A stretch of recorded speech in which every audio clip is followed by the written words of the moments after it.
Welcome to the Business Leaders Legacy Podcast, the show where we go behind the scenes of business leaders to uncover their vision, strategies, and challenges they face along the way. My name is Chris Bruner. I'm the CEO of Simple AI Solutions and the host of today's podcast.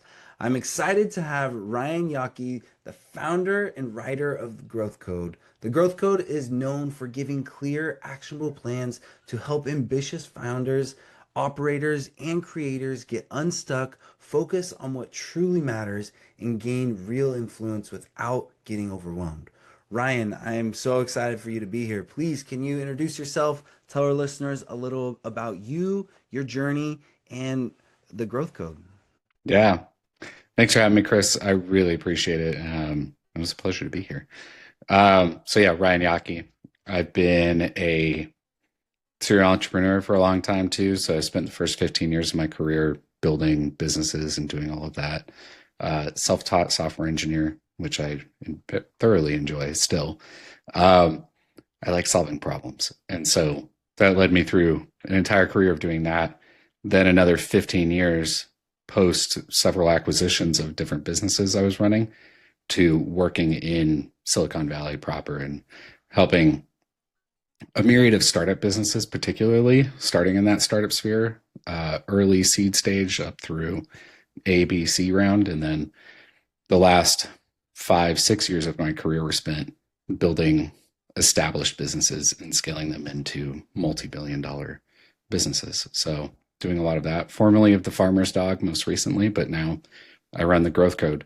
And like you said, focused on helping founders or creator founders somewhere in that space, helping them build their business or their next move and really living that life myself. So being an executive and moving into helping others is I live it and have lived it forever. So love Yeah. it.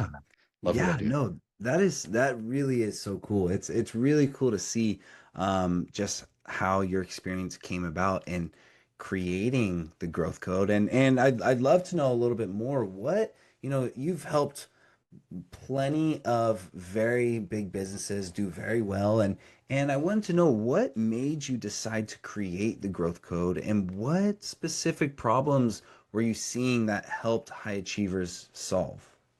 Yeah, great question. So somewhere in 24, I want to say, I started getting a lot of inbounds just from friends, like because they knew what I had been building, um, mostly from the farmer's dog perspective itself, like building up that business, and they could see the success. It it's a mix of like creating your own luck, but actually having luck too at the same time there, and we did really well, and it continues to do really well, and it's a great business. But I was getting inbounds from people asking me like, how do I scale at the same rate, or how do I build my business? I have this idea. I need a brand. I knew the effectiveness of brand at that time too very well. And so LinkedIn's not my first rodeo with brand development too, but that's where the majority of my focus had started to go in 24. And I realized sort of the potential of the platform from a B2B perspective, or kind of like whatever we might want to call it, like that creator to business perspective as well. So off the back of that, I'm an engineer, so growth and code really worked really well together. Yeah. Somehow landed really nicely on that. But it is my code and my essence, and it's kind of me. I love growing through code. And so started helping people, and then realized people wanted to pay me to help them. And then it just sort of snowballed. And one day I was fortunate enough to walk away from the farmer's dog and start building full time with other people. And I had a fantastic journey there, but it was just kind of like opportune timing to go run and go do this. So yeah, I think it starts with one DM or one inbound or someone texting me like, "Hey, I saw this stuff. Like, how do you do that? Like, I want to learn more. Teach me, please." And I get a ton of personal satisfaction with seeing people have their like aha moment, is what I Yeah. call it. They're like, "Oh my gosh, I can make money from this," or, "Oh, I didn't realize I could 10x my revenue off of this thing because I wasn't even now you're saving me time and making me more money." It's like awesome. Yeah. So yeah, Yeah, no, that's really cool.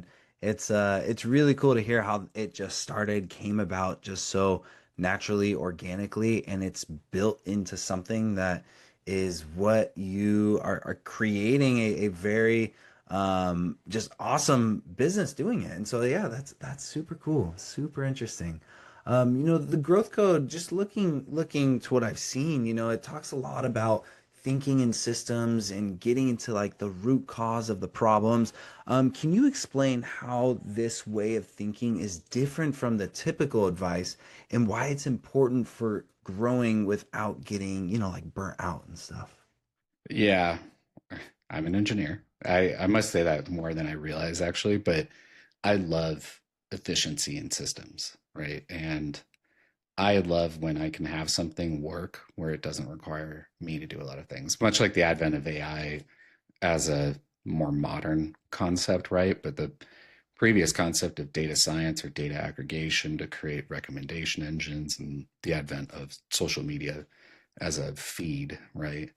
Um, Previously, people used to just like curate those feeds all day. There were people that did that all the time, which Yeah, sounds insane, right? yeah, Um, but somebody had to automate it. Much like you do that, I automated several facets of how I do what I do. And so I love systems or playbooks or whatever, what have you, just an instruction manual, like a Lego book. And if, and I was just building Legos recently with my kids, so very relevant in my head is like running through the steps, but they make yeah, it so dead simple, right? And Legos are that easy to understand so anybody can do it. And if you can make something so boiled down and simple that anybody can go do it, you've ostensibly saved them time, right? Which is the yeah, most valuable asset we have. And I love leveraging that and helping people get there and realizing that they don't have to work as hard or there's a better way. Hopefully, you don't burn out, right?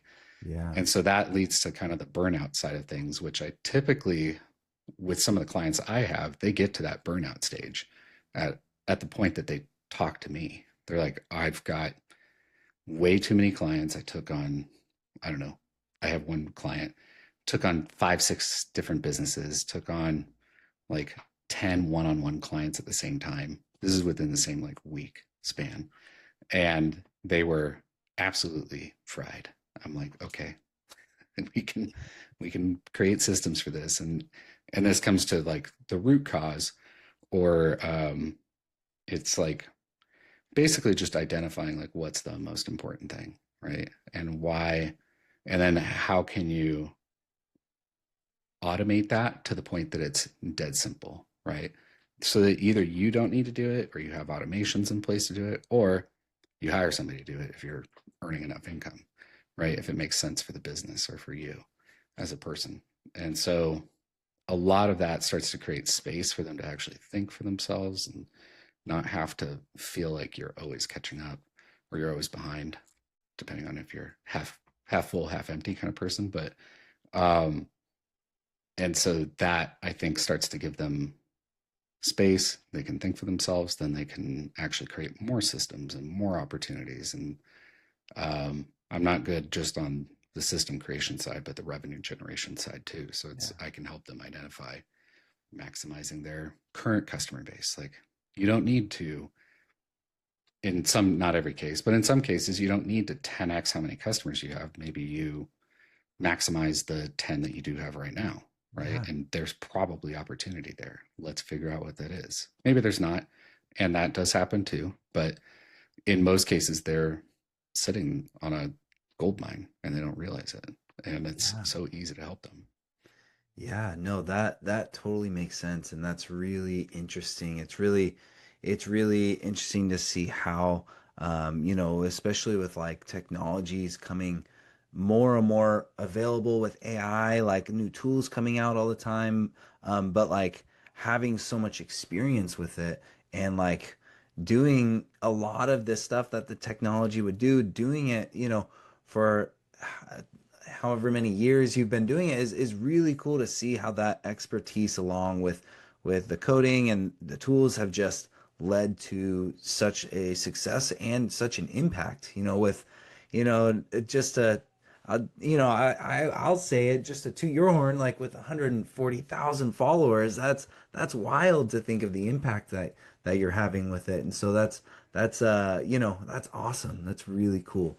I did want to know, you're very open about what you're trying and what things are working well. Are there any new trends in, building audience or content creation or leading, high performance teams that are practically the things that you're excited about, new trends that are working now? Yeah, or I mean, a lot. Yeah. It's like being a person who's come up in a lot of those spaces, I guess. But you touched on so many. I could probably talk about all of them ad nauseum. So be prepared. But so content creation right now, specifically, I mean, this can go into LinkedIn, but it typically is also bleeding. I mean, we've seen it in kind of like Instagram and TikTok and what have you. But video, short form video or on LinkedIn is, I think, going to be the next big thing. They're investing a ton of time and a ton of energy to finding a way to make that platform valuable at micro dose scale. And so you have to imagine on LinkedIn specifically, the average consumer this is the one website that's actually okay, the one social media network that's okay to look at from 9 to 5. Yeah. And there's no other one that an employer would be like, hey man, you've been on Instagram for 8 hours today. I don't know what you did. Or you've been on TikTok scrolling like death Yeah. scrolling all day. But LinkedIn, I mean, you can come up with an excuse pretty quick if you want. You'd be like, oh, Yeah. I was researching competitors, or, I was learning about business because they have a learning platform there too. Yeah. Yeah. But that being said, video, if they can reach that line where video becomes short form, valuable, digestible, manageable at scale, then it will blow up, I think. And they're putting a lot of energy into getting there. Last year, they added the video tab at the bottom. And I've had a few of my clients have really exponential growth off of it, where video has provided a ton of followership. I'm leaning more into probably like how to format, and I played with long form in this case being like 5 minutes plus. Um, Short form is under a minute and a half. So there's that. Content itself in LinkedIn right now, it shifts with the seasons. It is a very seasonal piece, right? Because we have in business, by and large, we have big events, right? There's technology summits, and it depends on the industry you're in, but there's technology, conferences yearly. Then there's Black Friday, Cyber Monday, New Year's trends. Everybody's doing all of that. Then you think about from a macro economic standpoint, businesses are doing layoffs at particular times of the year, right? Quarterly reports, end of the year, they go hard on hiring. We've seen with the AI that there's that advent of, well, hiring can stay flat now because I'll augment my workforce with AI. Um, Good or bad, that's the case these days, right? And then there's the flip side of, hey, what do I do now because I am being laid off so that they can use AI to do everything. So how do I get better at my job? So you take all of that kind of information, and now you have these facets of what to write against. The trends on LinkedIn, if you look at my account, it's the same stuff. It's like quotes work like gangbusters. If you just have a quote, come up with something that you said, talk about it, provide value in it, that will work like really, really well. The other formats, carousels and video and all of that work, I think the impression level that you get off of each one is still lower than what a quote can get because a quote is so immediately digestible. Mm. And we're thinking, in the instant gratification world that we're in Yeah. today, you Yeah. have like less than a second probably to capture somebody's attention. So, but my early stuff was they were posts, and this has changed on LinkedIn since, but the early stuff was quotes and list items, and occasionally a carousel would do really well, but I haven't had them do exceptionally well lately. But those ones were getting upwards of 16 million impressions per post, and we don't really Yeah. see those numbers now because they changed the algorithm. So there's content creation. Um, Beyond that, though, I really personally enjoy Substack. That's where my newsletter lives, where Growth Code lives. And I enjoy the growth potential there because it's a new network. It's still, I would say, probably the most positive social network I've ever been on. Everybody just loves talking to each other and saying hi and supporting each other. But there's actually a lot of business opportunity there, I think. Um, the rest of the stuff, tried and true, has not changed. You need an email list. You need to grow that. You cannot rely on social networks forever. So work on bleeding away from it at some point and building a list and doing that. But the rest of it, I would say the industry by and large is still growing. Like content creatorship is going to be probably 10 or 20x the size it is right now. If you think Yeah. about all the people that are getting laid off at scale, this is the easy thing that they see all the time.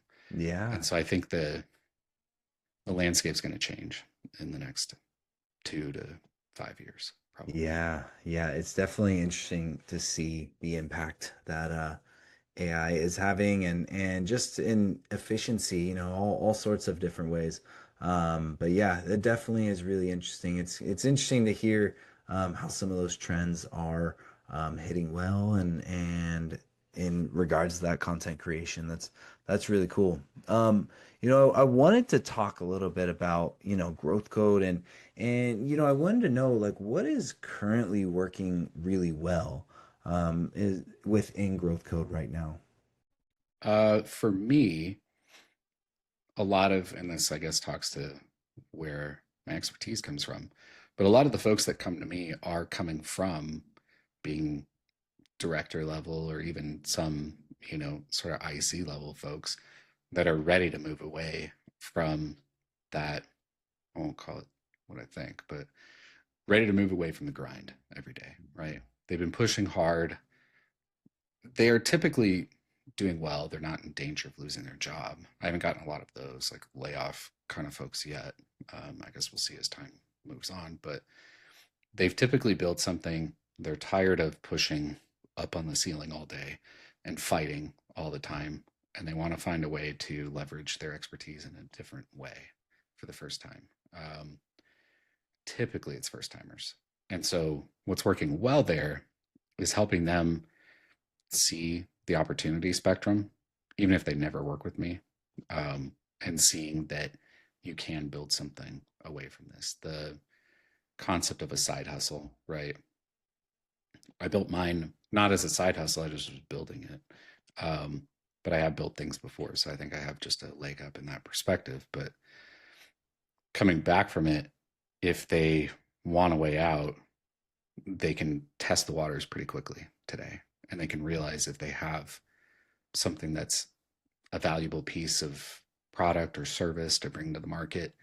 And I do think we'll see more and more of that fractionalization of workforce, right? And we see fractional CTOs and fractional CFOs and fractional executive roles or director roles are starting to pop up too.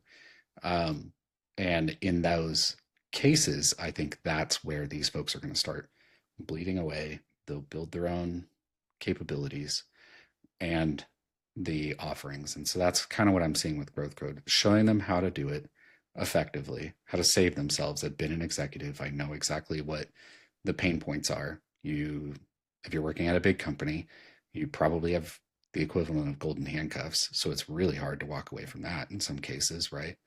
Um, you have lifestyle creep that comes into. I get to act like a pseudo therapist sometimes for people and help them through their issues. But yeah, so beyond that, it's like, hey, this is a possible way to do what you want to do. And if you want that kind of life where you're answering to yourself full time or you're building your own product service again, it's possible today. And it's possible to do that with the right planning and the right execution path. So Yeah. helping them get there. But that typically does work very well for people. Yeah, no, that's really cool. It's really cool to see how your expertise comes in and just helps people especially executives at like such a high level to think outside the box and to figure out how to make that work and to build something, and so That's really cool. That's really cool. You know, every business has challenges, you know, and so I'm wondering like especially with like the market today, so many different things, so many moving parts. It's a very difficult market to navigate. But could you share maybe a recent challenge that you had faced and what you learned through that challenge? I would probably say, given that I'm still new, young in terms of my business, right? The initial was, what is my product offering really going to be? Because I got inbounds and it was like a myriad of people. And I give this advice to my clients when they come to me, and I've had to kind of temper how I do it because I would say I'm more aggressive in how I approach things sometimes, but not everybody's ready for that. So I will just cautiously say this to everybody. But when things are coming to you, right? If you've built something, you've built presence, and or if you're just building for the first time, you could have a minimal audience and be successful at this, by the way. You do not need 140,000 people. I have people who are with like 5,000 followers and they make, I don't know, whatever, 5, 6 figures a month. They're fine. They'll be, they will be a-okay in life. And so that being said, to get to that, if you just don't intrinsically have a product offering, like I would say I didn't have, then um, then that's the challenge for a lot of folks. And it's like, okay, well, what do I have? And I have a lot of expertise. I've worked in a myriad of different industries. I've done probably every vertical of a business at some point. And so this jack of all trades kind of thought process that a lot of people go through is great, but it's also bad. It means I could literally do any job, or I have the confidence to do any job. I don't know if I'm going to be super successful, but I feel confident enough to go do it. But what's right? And what are people asking for? And so what I get to in those cases for myself was like, okay, I'll just literally take on any customer, any client that comes through. I will help them. The other side of this is, how do you price all of that? I could go down a rabbit hole on that. But beyond that, it's like taking them in, helping them out, trying to figure out like, hey, did I even like doing this thing? Right. And I tell my clients the same thing, like, be conscious of whether you feel burned out doing this or did you enjoy it? And time, time box it. Yeah.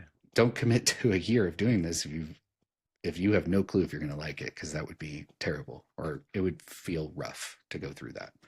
I'd imagine I wouldn't commit myself to that. But that being said, take them in, field a bunch of different opportunities, right? Put yourself out there too to be able to take them, and try them all. Like, don't be afraid to try them. Like, even if you feel like an imposter the first time you do it, try it. And it will feel weird. It's going to make you feel uncomfortable. You might not say, you might have like not have a canned script to do the thing that they're asking for, but as long as you're open and honest with the clients that you have and you're like, hey, you're the first client I'm doing this with. Let's figure it out along the way. I will put extra time and effort into it. It's like anybody will say yes to that, I think, unless you're in like a dire strait as a client, right? You need help.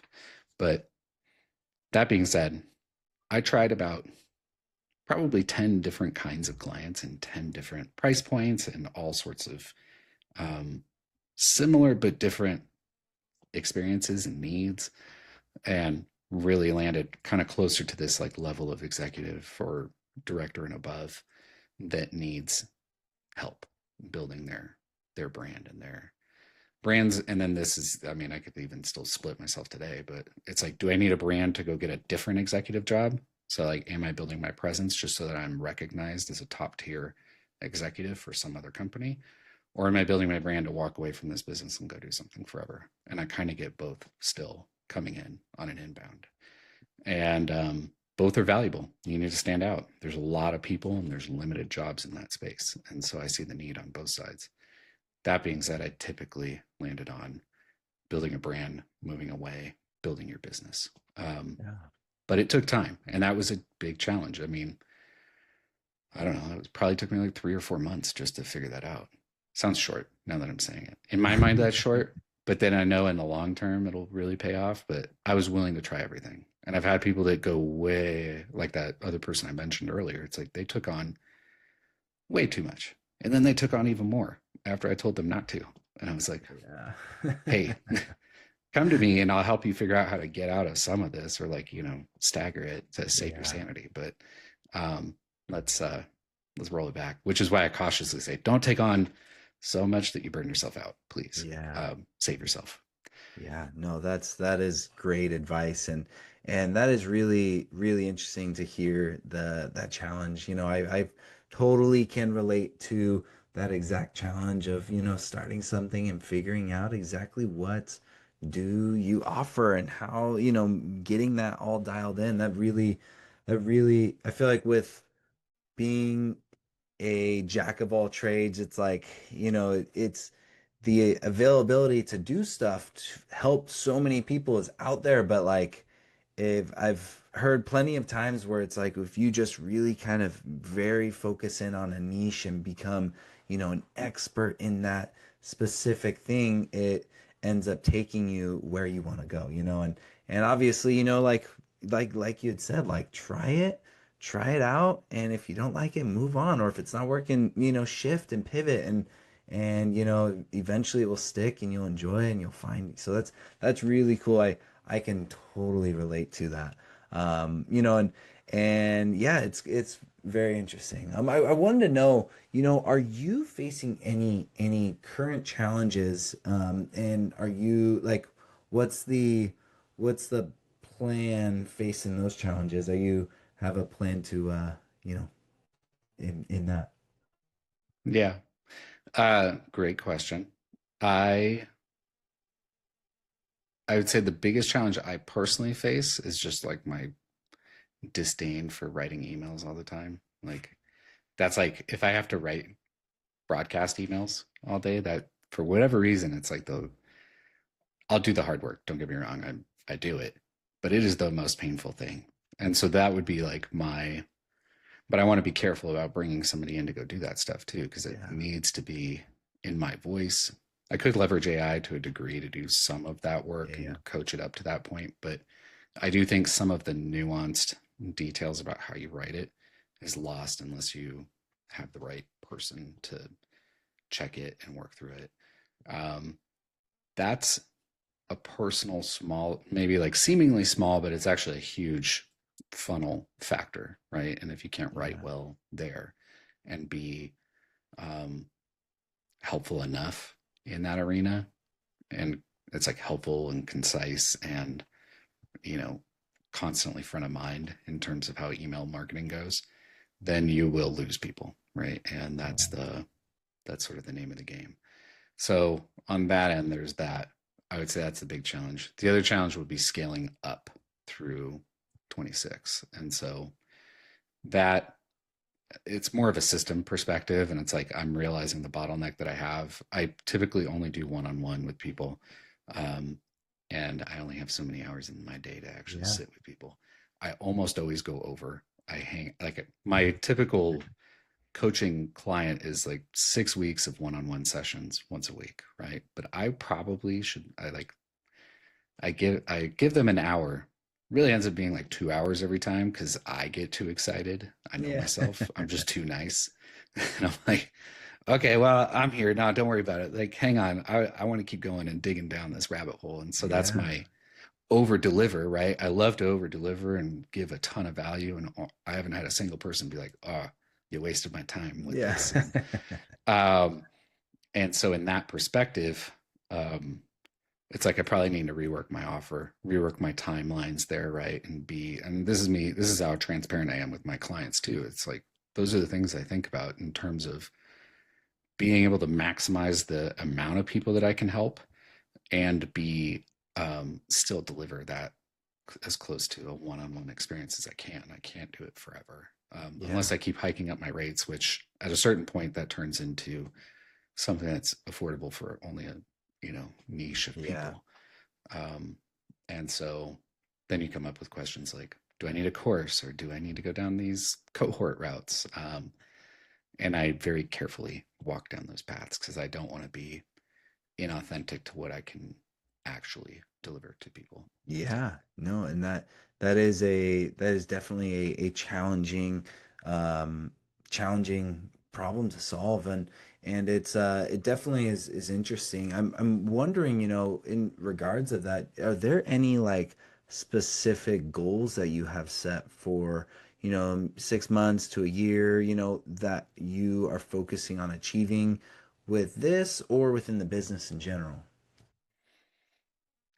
In the next 3 months, I'd like to have that solved, right? Or have a true game plan in place. I think I actually largely did that today, which was really funny right before this call. Like I got much more concrete in a couple of hours. There's a lot to be said for just sitting quietly for a couple of hours with Yeah. yourself and figuring that out. Um, as much as I give a couple of hours to people all the time. The so there's that. That's sort of like in a 3 month timeline. I'll probably have a lot of that sort of really locked down, ready to move. In a Beyond that, I start to look to the rest of the year for me. Um, some of the things I'd like to get after this year would be to actually productize some of the methodologies that I have into service offerings. I mean, I come from creating products all the time. So I won't get into what they will be yet because I don't want to spoil the fun. I won't That's spoil the right. That's surprise. right. Yeah, it's a I am I guess maybe I'm a better hype guy than I thought I was going to be. But doing that, I think, is sort of what I would like to see through, right? And can I offer something that's actually valuable and unique to the marketplace right now? And I think I would like to think, and I do my homework with other creators in the space, but I think I have something that will really help a lot of people do really good things in the future. Yeah. And so working on developing that. Like I said, I'm an engineer. I still like to code. It's like in my blood and I can't stop doing it. It's my vice is coding something. So Yeah. I'm going to hold myself though to the fact that whatever I pick, and this is a philosophy I have personally, is I'm going to stick with it for 1,000 days, whatever I'm making. And so in 1,000 days, you should absolutely be able to see if this thing has legs or not. Much Yeah. like this business right now, if I wasn't making income, um, I would hold myself to 1,000 days. I made income faster than that, but way, way, way faster than that. That validated it enough for me. And it's like, I will happily stick with this. But for this other venture, yeah. And I want to do it in a way that's symbiotic with what I'm doing now so that I'm Yeah. not pulling time away from helping people. And so this probably hopefully helps people at scale versus what I can do. Yeah, no, that's really exciting, and that's I'm excited to be following and seeing what you'll be doing over the next year and the years to come. And so I'm thinking like if especially with the new ideas and things that are brewing, if you were able to like 10x your impact, over the next couple years, what would that mean to you in the business? Probably personally, like fulfilled, right? It's like Yeah. I kid you not, the joy that I have.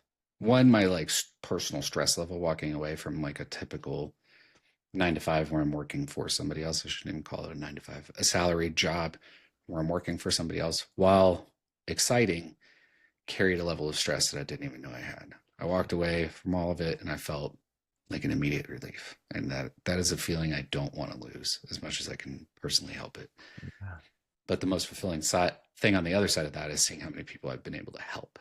Um, and so personally, if I can have that impact at scale, then, oh man, I will be on cloud nine. Now, if I can get paid commensurate to that, great, like even better, right? Yeah, that's right. Um, I am just as much of a capitalist as everybody else in this country, and I promise but I put the people first ahead of the Yeah. capital, I think. Yeah, of course. I'm not as money driven as I probably was in my 20s, I would say. But Yeah. different time. Young father, right? Little kids. I felt the need to go like provide and make money. Yeah. Fast forward to today, I'm like 43. So I've had 20 years to build my world. But that being said, now that would be the big thing.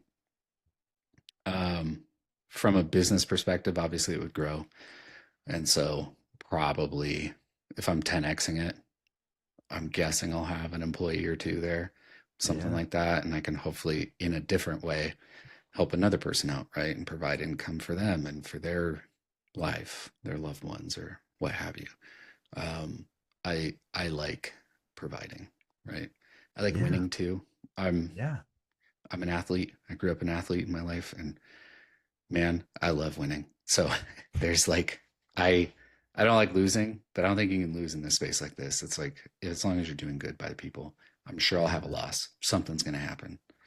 Um, I've had losses in different, non-people ways, but I haven't had a client that's come through that's like not had a success yet.